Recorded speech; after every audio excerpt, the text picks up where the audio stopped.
Hello YouTube, welcome back to Nutkin Farm. I'm in block 1 of my orchard, having a look around, noticing all the out of season flowering on various varieties of trees, and I'm not going to do a video on out of season flowering. I think you're probably sick of those, but to have the final word I thought I'd visit our recurring star Stupid to see if it was doing out of season flowering, and it's outdone everything else because instead of flowering, it's already done all that. It's making nuts, lots of them. Now, I don't know how many of them will turn into anything.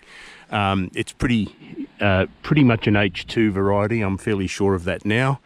But yeah, good old Stupid. It's making a couple of new racemes that might flower when they're meant to, but it's nowhere near like a tree like, for example, this one, where we've got that whole mix of fully open flower, unopened flower, and a bunch of racemes that look like they're going to show up when they're needed.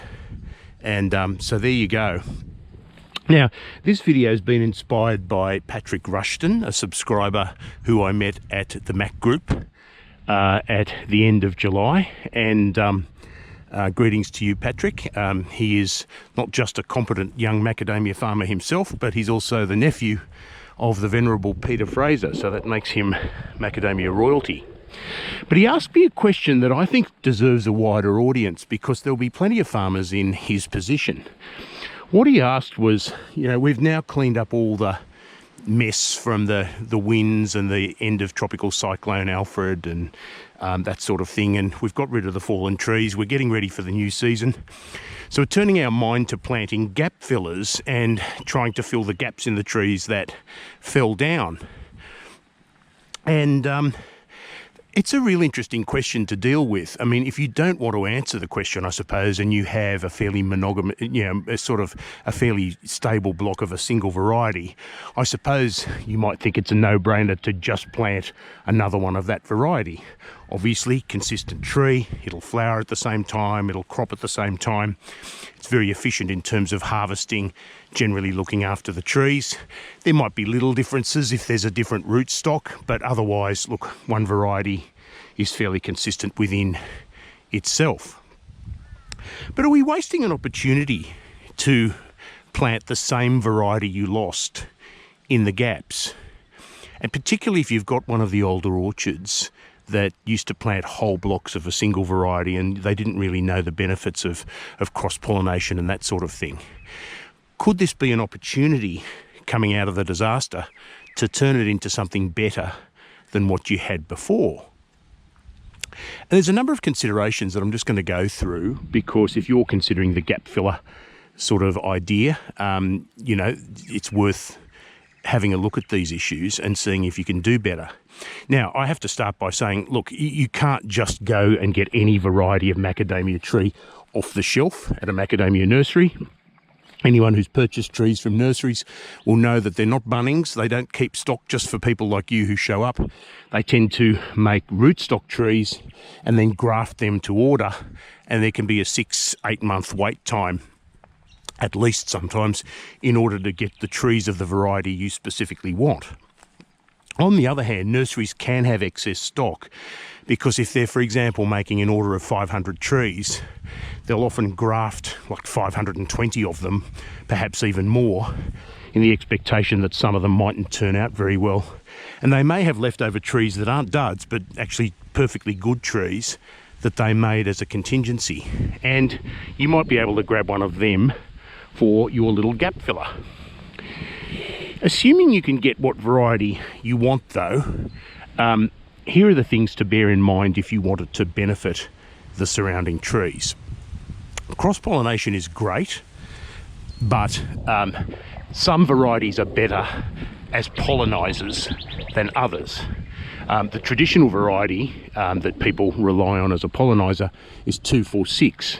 It has a very long flowering period, it has copious amounts of flower, and for some reason it just does it. It's just a really good pollinizer tree for lots of other varieties.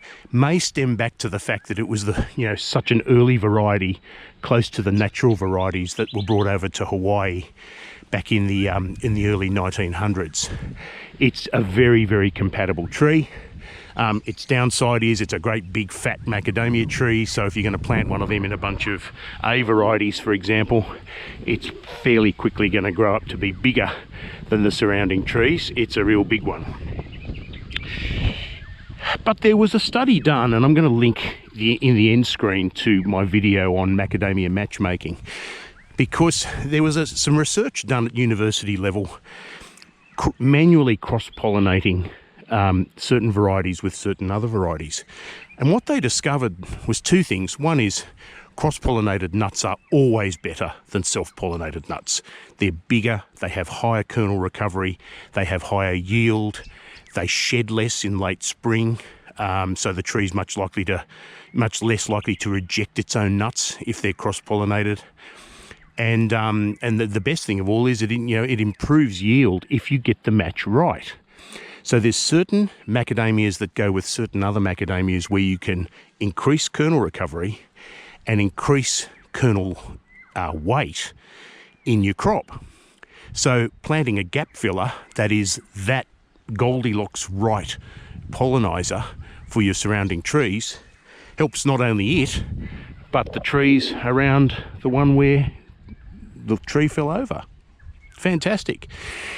Now, if your variety isn't mentioned in that video, and they only did a handful of varieties, unfortunately, there's a lot more work to do, but the video I put out 2 years ago, I haven't seen any other academic research come out since then.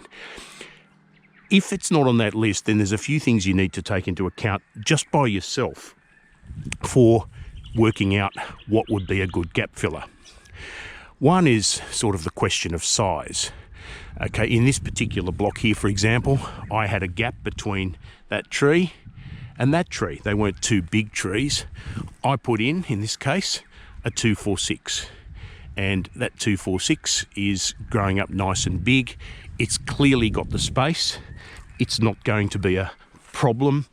It's got some light access so that, it's had no problem getting enough sun to grow up. But sometimes you might have a tighter space to fill, and a big fat macadamia tree isn't really going to do it for you, or at least not going to do it well. In that case, there are some macadamia trees that are just congenitally taller, thinner, more willing to sort of reach for the stars and fight their way up.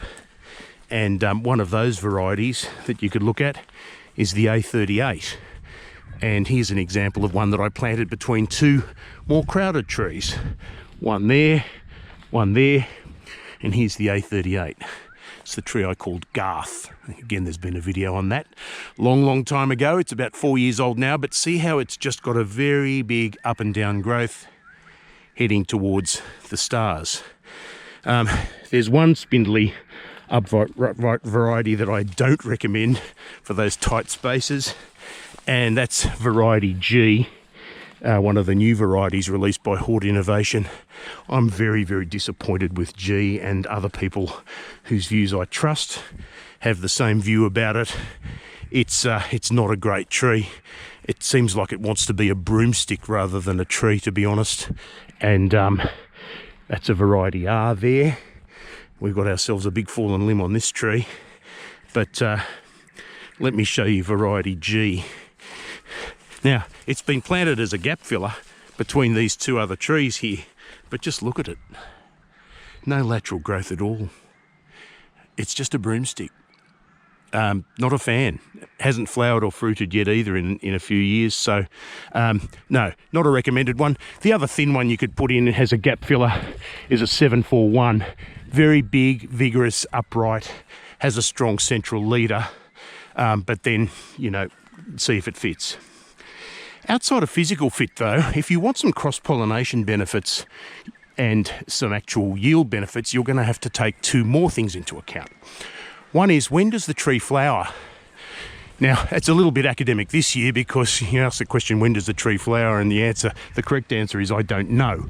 But they traditionally do flower at a certain time of year, and you would want your gap filler tree to flower at the same time as surrounding trees, because you want white flowers that look like this welcoming bees at exactly the same time on both trees, or else you get no cross-pollination at all.